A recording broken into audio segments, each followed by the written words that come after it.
Bismillahirrahmanirrahim. Assalamualaikum warahmatullahi wabarakatuh. Alhamdulillahi rabbil alamin. Wabihi nasta'inu ala umurid dunya waddin. Wassalatu wassalamu ala ashrafil anbiya wal mursalin, habibina wa muallimina wa rasulina wa nabiyyina wa imamina Muhammad sallallahu alaihi wasallam wa ala alihi wa sahbihi ajma'in. Alhamdulillah, bapak-bapak dan ibu-ibu jamaah tarawih yang dimuliakan oleh Allah. Alhamdulillah, kita sudah memasuki Ramadan hari ke berapa? 3 ya. Hari ketiga, besok hari keempat. Sekarang malam keempat. Ya. Sekarang malam keempat.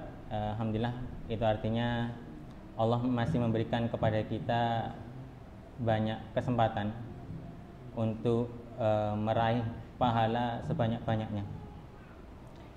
Kita ketahui di Ramadan ini Allah itu melipat gandakan pahala itu tidak terhitung jumlahnya. Kalau sholat Allah tentukan pahalanya, zakat Allah tentukan pahalanya, kemudian sedekah Allah tentukan pahalanya, tapi untuk puasa ini Allah sendiri nanti yang akan menghitungnya. Dan alhamdulillah kita berada di malam yang penuh dengan berkah ini, itu tandanya Allah begitu sayang kepada kita, karena di hari sebelumnya Allah Subhanahu wa taala memanggil kita dengan ya ayyuhalladzina amanu. Ya ayyuhalladzina amanu itu artinya wahai orang-orang beriman, yang berarti itu panggilan sayang kepada kita semua. Baik, pada malam hari ini kita akan kembali membahas tentang Ramadan. Kita lanjutkan yang kemarin lusa.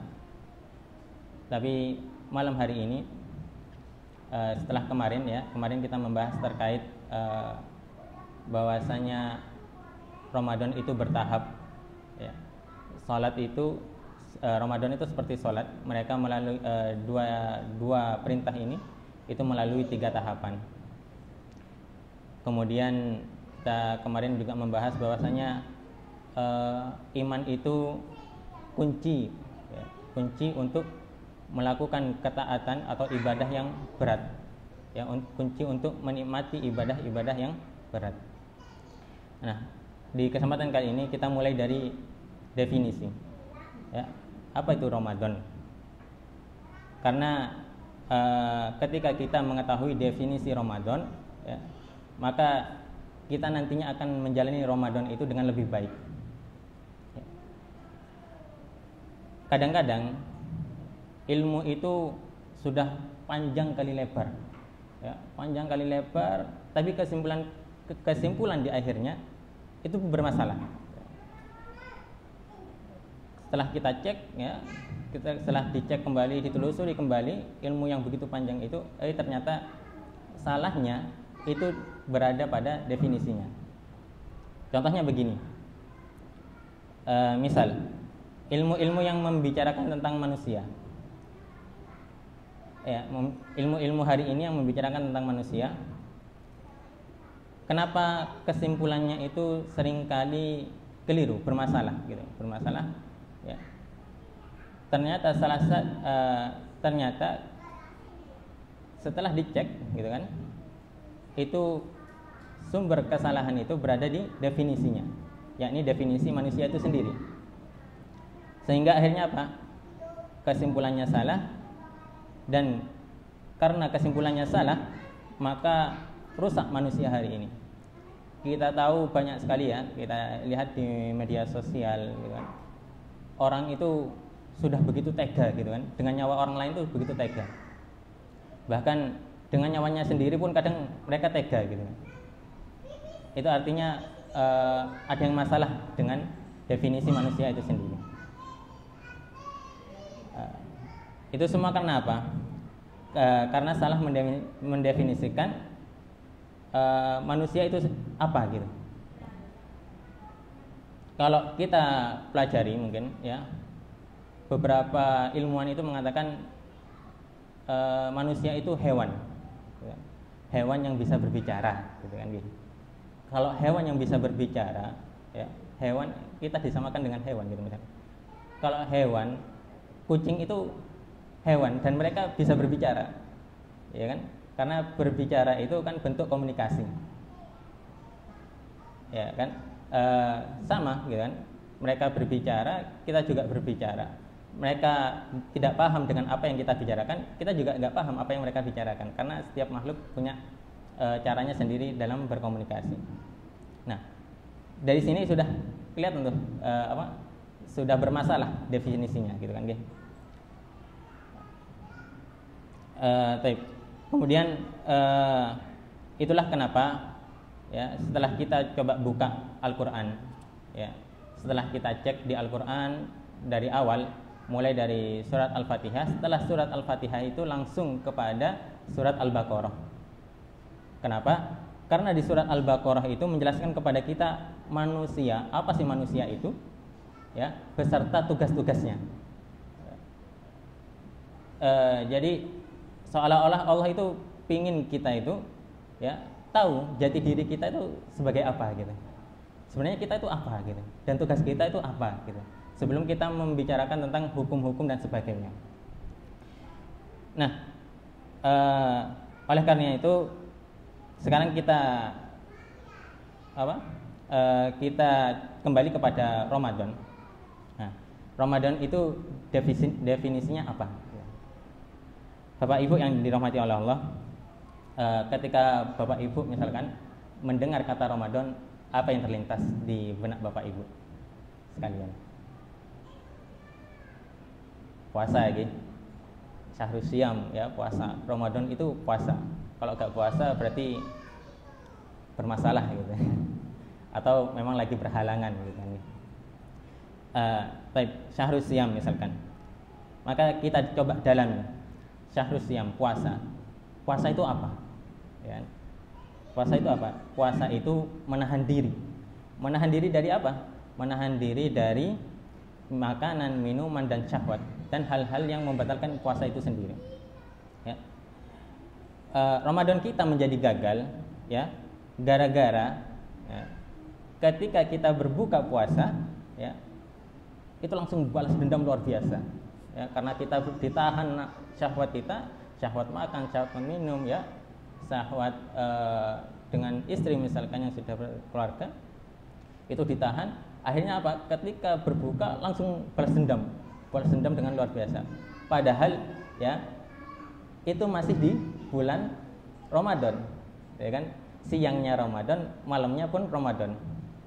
Masa kita kalau berbuka besoknya langsung Syawal gitu? Kan enggak gitu. Malamnya Syawal gitu, siangnya Ramadan, kan enggak gitu. Jadi itu padahal ini Ramadannya masih belum selesai gitu kan. Sehingga kegagalan yang terjadi ya di bulan Ramadan itu disebabkan karena itu tadi, ya, balas dendam ketika buka puasa. Kemudian kita coba lihat bukti menahan diri, ya, bukti menahan diri ini. Karena tadi puasa itu menahan diri. Rasulullah SAW itu ketika menuju penghujung Ramadan, ya, beliau itu mengencangkan ikat pinggangnya, ya, mengencangkan ikat pinggangnya. Sebagian ulama mengatakan mengencangkan ikat pinggang itu maksudnya ialah tidak mencampuri istrinya, ya. Tapi kita tahu ya Rasulullah itu ketika mengencangkan ikat pinggangnya itu bahkan sampai di terakhir bulan Ramadan itu lebih kencang lagi, lebih giat lagi, gitu kan? Puasanya, kemudian ibadahnya, tilawahnya, ya, di akhir bulan Ramadan, menjelang akhir bulan Ramadan itu lebih giat lagi. Dibuktikan dengan apa? Rasulullah di penghujung bulan Ramadan, 10 hari bulan Ramadan itu melakukan iktikaf setiap Ramadan. Jadi mulai dari tanggal 21 beliau memasuki masjid, ya, kemudian tidak keluar sampai menjelang sholat Id. Itu dilakukan setiap tahunnya di bulan Ramadan seperti itu, kecuali di akhir hayat beliau, beliau melakukan iktikaf selama 20 hari. Ya, jadi semakin hari itu harusnya semakin bertambah. Itu bukti kalau misalkan Ramadan kita itu berhasil seperti itu. Kemudian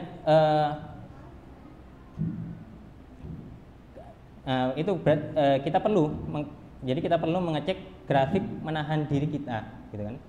Apakah dari awal sampai akhir itu grafiknya naik atau malah turun? Kalau mungkin kita ngecek di soft sholat tarawih kita biasanya, gitu kan? Soft sholat kita itu semakin akhir bulan Ramadan semakin maju, apakah semakin mundur? Semakin banyak atau semakin berkurang? Atau jangan-jangan softnya berpindah, ya, softnya berpindah ke swalayan gitu misalkan, ke KDS atau kemana gitu kan? Nah itu perlu dicek, ya, berarti ada yang keliru di Ramadannya. Entah itu bisa jadi dari definisinya. Nah ini menarik, ya, karena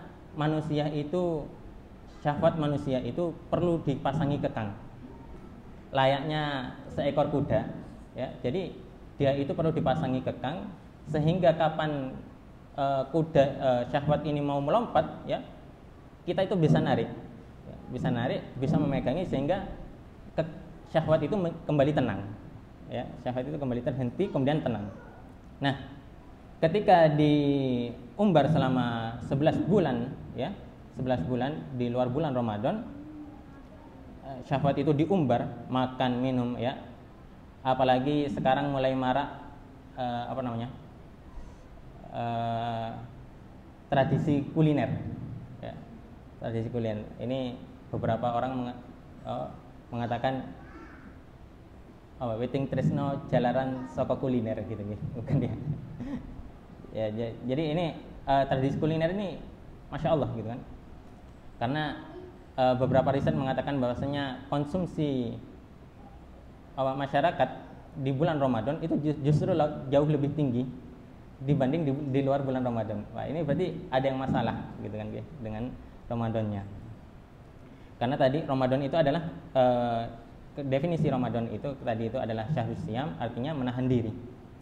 Nah, maka dari itu Ramadan itu menjadi kesempatan, ya, kesempatan untuk apa? Untuk memasang tali kekang. Ya, harapannya apa? Harapannya tali kekangnya ini bagus, gitu kan, sehingga 11 bulan ke depan, ya, tali kekang itu masih berfungsi sebagaimana mestinya untuk mengontrol syahwat kita, gitu. Baik itu syahwat makan, syahwat minum dan yang lainnya. Nah,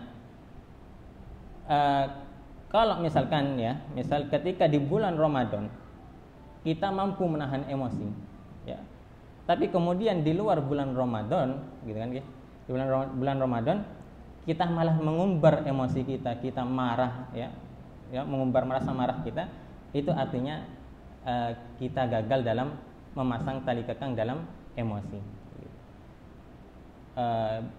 Mungkin itu yang bisa kami sampaikan. Oke. Semoga di Ramadan kali ini kita terus memperbaiki diri, ya, sehingga semua tali kekang itu terpasang dengan baik, ya, dengan sempurna, sehingga kita nantinya keluar dari bulan Ramadan itu tali kekang itu bagus untuk menahan syahwat-syahwat kita, gitu nggih. Kurang lebihnya kami mohon maaf. Wabillahi taufiq wal hidayah. Assalamualaikum warahmatullahi wabarakatuh.